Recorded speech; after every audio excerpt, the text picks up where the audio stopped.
আপনারা ইতিমধ্যে জেনেছেন যে আগামী 11 থেকে 13 আগস্ট 2025 আমাদের মাননীয় প্রধান উপদেষ্টা মালয়েশিয়ায় দ্বিপাক্ষিক সরকারি সফর উপলক্ষে গমন করবেন। তো সেই উপলক্ষে আজকে আমাদের এই সংবাদ সম্মেলন। মালয়েশিয়ার প্রধানমন্ত্রী দাতো সেরি আনোয়ার ইব্রাহিমের আমন্ত্রণে মাননীয় প্রধান উপদেষ্টা ডক্টর মোহাম্মদ ইউনূস আগামী 11 থেকে 13 আগস্ট 2025 তারিখে মালয়েশিয়া সরকারি সফর করবেন। এ সফরে মাননীয় প্রধান উপদেষ্টার সাথে একটি উচ্চ পর্যায়ের প্রতিনিধি দল মালয়েশিয়া সফর করবেন। উক্ত প্রতিনিধি দলে মাননীয় পররাষ্ট্র উপদেষ্টা, প্রবাসী কল্যাণ ও বৈদেশিক কর্মসংস্থান বিষয়ক উপদেষ্টা, বিদ্যুৎ জ্বালানি ও খনিজ সম্পদ বিষয়ক উপদেষ্টা, জাতীয় নিরাপত্তা উপদেষ্টা, প্রধান উপদেষ্টার আন্তর্জাতিক বিষয়ক সংক্রান্ত বিশেষ দূত এবং উচ্চতর সরকারি কর্মকর্তাগুলো অন্তর্ভুক্ত রয়েছে। এর সাথে আপনার বিডার এক্সিকিউটিভ চেয়ারম্যান স্যারও সাথে সদস্য হিসাবে অন্তর্ভুক্ত আছেন।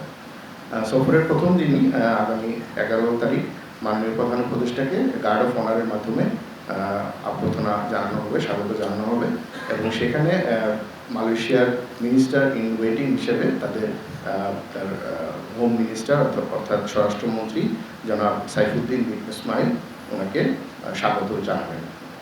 পরের দিন 12 আগস্ট 2025 পুত্রাজায়ার মালয়েশিয়ার প্রধানমন্ত্রী কার্যালয়ে মাননীয় প্রধান উপদেষ্টা ও মালয়েশিয়ার প্রধানমন্ত্রীর মধ্যে একটি দ্বিপাক্ষিক বৈঠক অনুষ্ঠিত হবে।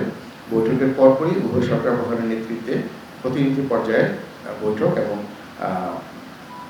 তাদের সমঝোতার স্মারক স্বাক্ষরিত হবে। আমি এখন আপনাদেরকে যে সংশ্লিষ্ট বিষয়ে সমঝোতার স্মারক স্বাক্ষরিত হবে সেগুলো পড়ে শোনাচ্ছি। প্রতিরক্ষা সহযোগিতা, জ্বালানি বিষয়ক সহযোগিতা, ব্যবসায়িক কাউন্সিল গঠন BCCI এবং NCCIM এর মধ্যে, তাছাড়া BMCCI ও মালয়েশীয় প্রতিষ্ঠান MIMOS এর মধ্যে সহযোগিতা স্মারক, Bangladesh institute of international and strategic studies BIISS এবং মালয়েশিয়ার institute of strategic and international studies ISIS এর মধ্যে সহযোগিতা সংক্রান্ত সর্বমোট 5টি সমঝোতা স্মারক স্বাক্ষরিত হওয়ার সম্ভাবনা রয়েছে। এছাড়াও দুদেশের মধ্যে হালাল ইকোসিস্টেম, উচ্চশিক্ষা এবং কূটনৈতিক প্রশিক্ষণ একাডেমির মধ্যে সহযোগিতা বিষয়ক মোট 3টি নোট বিনিময় অর্থাৎ এক্সচেঞ্জ অফ নোটস হওয়ার সম্ভাবনা রয়েছে। দুই দেশের সরকার প্রধান তথা মাননীয় প্রধান উপদেষ্টা ও মালয়েশিয়ার প্রধানমন্ত্রী দাতো সেরি আনোয়ার ইব্রাহিম সমঝোতা স্মারক স্বাক্ষর এবং নোট বিনিময় অনুষ্ঠানে উপস্থিত থাকবেন বলে আশা করা যাচ্ছে। প্রেস সচিব মহোদয় বলেছেন যে আগামী 12 আগস্ট 2025 দুই দেশের সরকার প্রধানের নেতৃত্বে দ্বিপাক্ষিক বৈঠকটি অনুষ্ঠিত হবে। এখানে একটি সংবাদ সম্মেলন ও মাননীয় প্রধান উপদেষ্টার সম্মানে একটি রাষ্ট্রীয় মধ্যাহ্নভোজের আয়োজন করা হয়েছে। একই দিন বিকেলে মাননীয় প্রধান উপদেষ্টা একটি ব্যবসায়িক ফোরাম অর্থাৎ বিজনেস ফোরাম অংশগ্রহণ করবেন এবং এর পরপরই মালয়েশিয়ায় বসবাসরত প্রবাসী বাংলাদেশিদের সঙ্গে একটি মত বিনিময় সভায় অংশ নেবেন বলে আশা করা যাচ্ছে। মালয়েশিয়ার প্রধানমন্ত্রী দাতো সেরি আনোয়ার ইব্রাহিমের সাথে একান্ত বৈঠক ও প্রতিনিধি পর্যায়ের বৈঠকে মালয়েশিয়ার বিভিন্ন সেক্টরে নতুন বাংলাদেশি কর্মী নিয়োগ, অধিক সংখ্যক পেশাদারীদের প্রফেশনালস নিয়োগ, শ্রমিকদের সুযোগ সুবিধা নিশ্চিতকরণের বিষয়সমূহ গুরুত্বের সাথে আলোচনা করা হবে।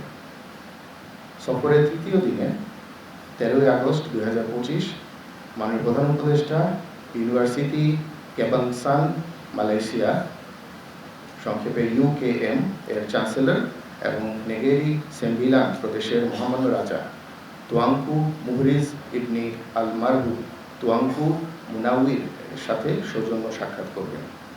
অতঃপর ইউনিভার্সিটি কেবাংসান মালয়েশিয়া মাননীয় প্রধান উপদেষ্টাকে একটি সম্মানসূচক ডক্টরেট ডিগ্রি প্রদান করবেন।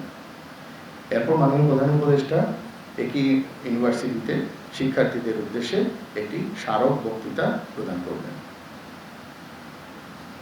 মাননীয় প্রধান উপদেষ্টার সফরকালে বাণিজ্য ও বিনিয়োগ সম্প্রসারণ, জ্বালানি সহযোগিতা, হালাল অর্থনীতি, সেমিকন্ডাক্টর শিল্প, কৃষি, শিক্ষা ও জনযোগাযোগ অর্থাৎ পিপল টু পিপল কন্ট্যাক্ট সহ বিভিন্ন ক্ষেত্রে অধিকতর সহযোগিতার বিষয়ে আলোচনা হবে।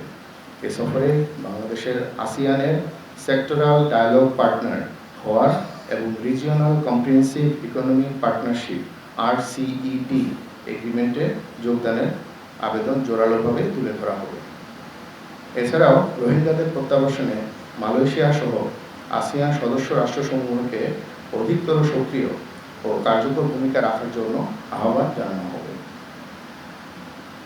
মালয়েশিয়ার সাথে বিদ্যমান দ্বিপাক্ষিক ও অর্থনৈতিক সম্পর্ক একটি নতুন পর্যায়ে উন্নীত করার ক্ষেত্রে এ সফর গুরুত্বপূর্ণ ভূমিকা রাখবে বলে পররাষ্ট্র মন্ত্রণালয় মনে করে।